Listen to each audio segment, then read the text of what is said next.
Okay, so Hilchos Atzeres Tshuva. It's very interesting because in Shulchan Aruch over here, it's in Taf Reish Beis, Taf Reish Gimel, is called Seder Atzeres Tshuva Taf Reish Beis. Taf Reish Gimel has no title. Very interesting. It just says Upaisef Acham, the titles are in, and then Taf Reish Daled is Yom Kippur. So if you're theoretically trying to figure out what you're supposed to do during Atzeres Tshuva, it would lead you to look at two places: Taf Reish Beis, Taf Reish Gimel. So Taf Reish Beis is where the Shulchan Aruch teaches you, number one, you had a fast yesterday and said Gedalia. That's Ramah. Number two, in these days, L'chol Yom Shavin Rosh Yom Kippur, you're marbeh Tefillah Tachanunim, which we do every single day with Slichos. Says the Ramah, you say Avinu Malkeinu, etc., etc., etc. That's Taf Reish Beis. Taf Reish Gimel, one step. What's the halacha? Let's learn the one halacha of the Shulchan Aruch for Atzeres Tshuva. Af mi she'inoi nizer mi pashal akum. Even one that is generally not careful about eating the bread of a goy, ba'aseres yimei tshuva sarich lizayer. During the Atzeres Tshuva, says the Mechaber, you need to be careful. Says the Ramah, continues that you should do tshuva, etc.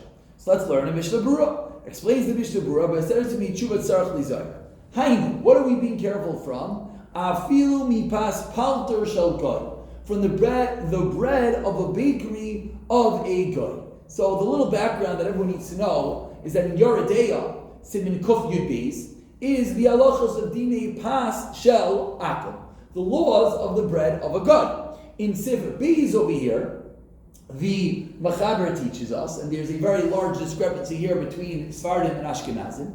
Says the Mechaber, which in general is the binding halacha for Sfardim, but we're not really going to delve into that too much. Yesh mekaymas, there are places shemekilim bedavar, they are lenient v'loitchem minachtom akum, and they purchase from the baker who is non-Jewish b'makom she'ein sham nachtom Yisrael, in a place where there is no Jewish baker mimnei shehi shasat chag.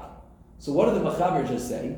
That because there's no Jewish bakery, there are places that are lenient to do what? To buy bread from a non-Jewish baker.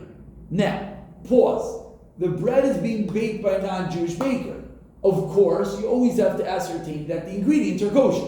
That is not part of the discussion over here. And the reason it's not brought up is because bread used to be the quintessential kosher item. But what is bread, flour, and water? Therefore, you do not have to worry about any other ingredients. Obviously, nowadays, that is completely not true. And if someone were to just walk into a bakery and say, oh, I have a certain type of coffee base, and said, there's no Jewish baker, I'm not a buy from any bakery, that would be horrible because they put in millions of ingredients in bread, and therefore there certainly could be issues with bread. But now we're discussing who baked the bread. Says the Ramah, says the Ramah, da'afilu be'makom shepas Yisrael matzli, even when there is commonly found the bread of a Yid, Shari, you're allowed to eat pas palter. So number one, let's just get the terminology straight. Whenever you learn halacha, you have to be a little more educated in how to talk. There's something called pas Yisrael, pas palter, pas akum. 3 different levels. Pas Yisrael is bread baked by a Jew. Pas palter is bread baked by a non-Jewish baker, a palter from the bakery. Pas akum is bread baked by a non-Jew in his house, also coined pas bal habayis. The bottom level, pas akum, pas bal habayis, we do not eat.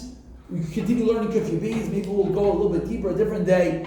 Only if there's mamish, no food and no bread, do you eat that. So if someone has a neighbor who's a non-Jew and they break too bad, that is a big problem. Similarly to, we all know the halacha, that if a non-Jew cooks you food, it's the same issue. That's called a bishul akum. Both of these halachas are very similar. They're both created, dinei d'Rabbanan gzeros. Why?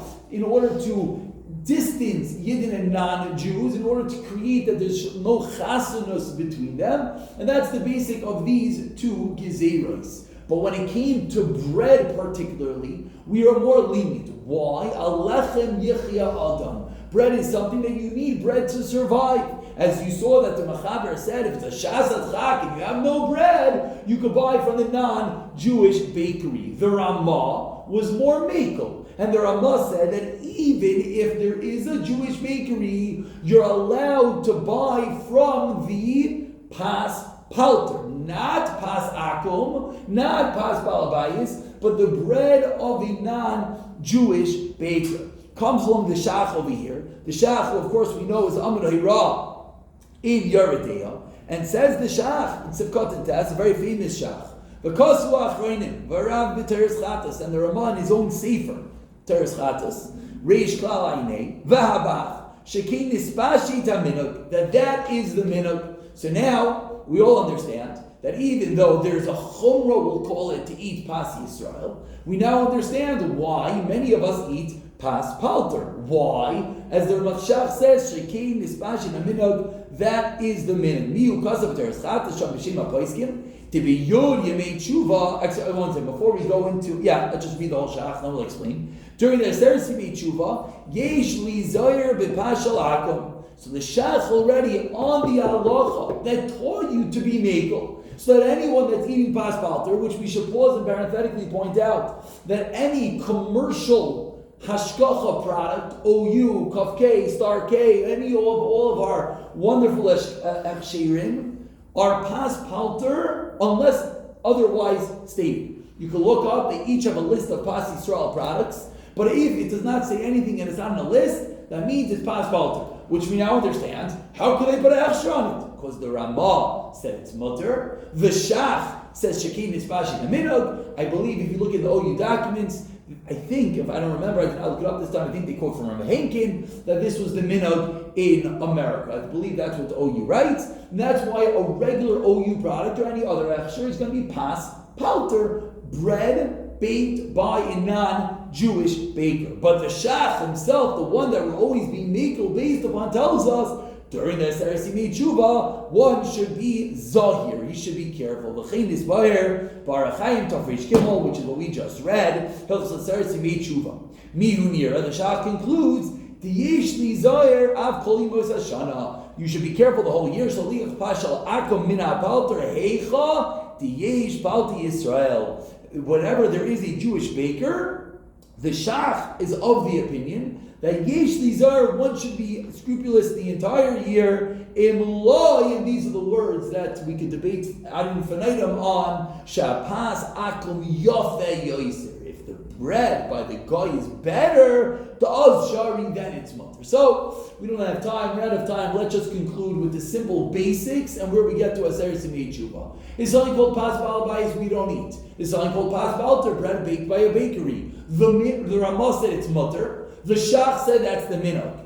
But the Shach added on that if the bread of a Jew is equal, Yeshuli Zahir, those are the words of the Shach. If the bread of the Goy is better, the Shach is still Mekel. Now you understand why there are some people who only eat Pas Yisrael. Maybe they hold that it's equal, but we're already seeing that, of course, there is room for a Chumrah over here. The Chai Adam similarly says the same. During Aseres Yimei Tshuva, says the Shach, one should be Machmir, which as well, the Mishnah Berurah said the same. The big question, which we're not going to have time to talk about today, is what is called Pas? A bagel is Pas. A Entenmann's donut, according to everyone, is Pas. A Thomas's, what are they called? English muffins is called Pas. Those items are Pas. Now, what about, let us end with the line of Belsky. Belsky, of course, was where the OU got most of their psukim from. They asked him, what about Cheerios? What about Cheerios? Now, Cheerios is a big secret. What a Cheerio is, how they make a Cheerio, it's a whole science and had tremendous halachic ramifications. But, says Belsky, all cereals? I'm talking about Cheerios particularly. Every cereal is a shayla, is it Pas or not?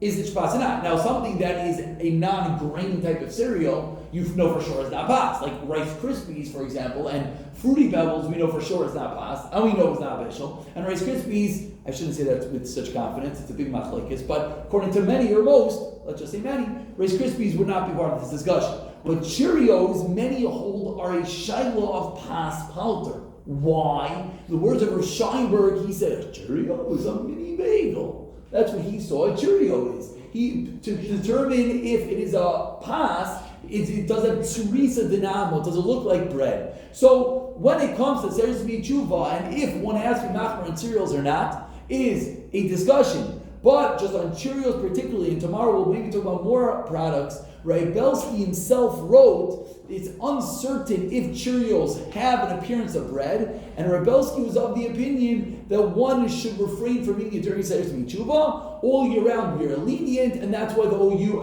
and do not give it a status of pas Palter. I will point out there are those others that disagree and say Cheerios are neither pas nor bishul, and you don't have to worry about them. Why that is the case, we don't have time to talk about it now, but that is the halachas that one should try, yesh li zaher, but of course, if there's no bread within the requisite amount of time, 72 the mill, whatever, traveling to get your bread, those would be the cases that one would, yes, according to everyone, be allowed to make and eat pas Palter. So